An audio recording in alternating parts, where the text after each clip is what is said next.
వృషభ రాశి వారికి ఈ వారం రోజుల కాలము కూడా ఏ విధమైనటువంటి ఫలితాలు కలగబోతున్నాయి అంటే, ద్వితీయ స్థానంలో గురువు గారు బాగున్నారు, అష్టమ స్థానంలో శుక్రాచార్యుల వారు బాగున్నారు, ఇక లాభ స్థానంలో శని గారు బాగున్నారు. 3 గ్రహాల యొక్క ఉనికి చాలా చాలా బాగుంటుంది. వీరికి కుటుంబ రీత్యా చాలా చాలా మంచి ఐకమత్యం కనిపిస్తుంది, ధనం ఆదాయం కనిపిస్తుంది, కుటుంబ సభ్యుల యొక్క ఉన్నతి కనిపిస్తుంది. కుటుంబంలో ఉన్నతి అంటే అది కుటుంబ యజమాని కావచ్చు, లేదా యజమానురాలి కావచ్చు, లేదా కుటుంబ సభ్యులు కావచ్చు. ఇక్కడ అలాంటి పరిస్థితి అన్నమాట.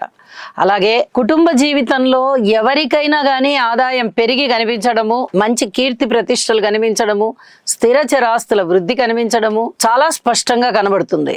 అలాగే మాట పరపతి పెరుగుతోంది, కీర్తి ప్రతిష్టలు పెరుగుతున్నాయి. ఆరోగ్యం విషయంలో మటుకు అధిక జాగ్రత్తలు తీసుకోవాలి. దూర ప్రాంత ప్రయాణాల విషయంలో కూడా అధిక జాగ్రత్తలు తీసుకోవాలి. ఉద్యోగ జీవితంలో కొంచెం వీలైనంత వరకు మౌనంగా ఉండడం మంచిది. ధన ఆదాయం విషయంలో శని గారు విచ్చలవిడిగా ధనాన్ని ఇచ్చేస్తారు. అలాగే గురువు గారి యొక్క స్థితి సంచారం కూడా ద్వితీయ స్థానంలో బాగుంది కాబట్టి ఇక్కడ కూడా ధన ఆదాయానికి లోటు లేకుండా జరుగుతోంది.